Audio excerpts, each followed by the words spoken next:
2 gram பரிசு கொடுத்த உடனே நம்ம முட்டா பையன், நான் நடிகனை கூட சொல்ல மாட்டேன், 1 வயசு பொண்ணை கூட்டு போறான். நாளைக்கு ஒரு 3 மாசம் கழிச்சு +2 முடிச்சு டிகிரி முடிச்சு போய் கல்லூரி பெண்களை கூட்டு போறான். அறிவு வேணாம் தமிழனுக்கு?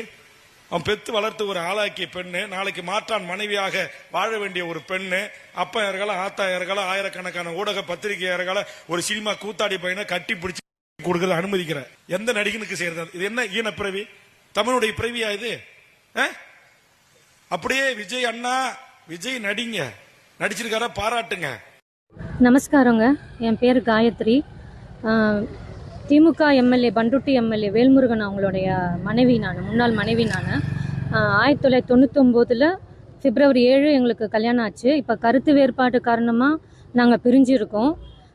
இப்போ கோர்ட்டில் கேஸ் நடக்குது, காஞ்சிபுரம் கோர்ட்டில். அவர் கட்சியோட பேர் தமிழக வாழ்வுரிமை கட்சி, அதாவது தமிழகத்துக்கே வாழ உரிமை வாங்கி தருவாராம். ஆனால் அவரை கல்யாணம் பண்ணிக்கிட்டு 20 வருஷத்துக்கு மேலே நான் வாழ்ந்தேன். எனக்கு இன்னும் எனக்கு உரிய நிவாரணமோ எதுவோ நியாயமோ எனக்கு வழங்கலை. அவரை தான் எல்லாருக்கும் அவர் பேசுகிறாரு, நான் இலங்கைக்கு விடுதலை வாங்கி தரேன், இவர்கிட்ட இருந்து எனக்கு விடுதலையும் பாதுகாப்பும் இருந்தால் ரொம்ப நல்லாயிருக்கும். எனக்கு கோர்ட் ஆர்டர் போட்டும் 25,000 ரூபாய் கொடுக்க சொன்னாங்க. அது கேஸ் நடந்துட்டுருக்கு. அதுக்காக தான் இப்போ வந்திருக்காரு மெயின்டெனன்ஸ் கேஸ்க்காக.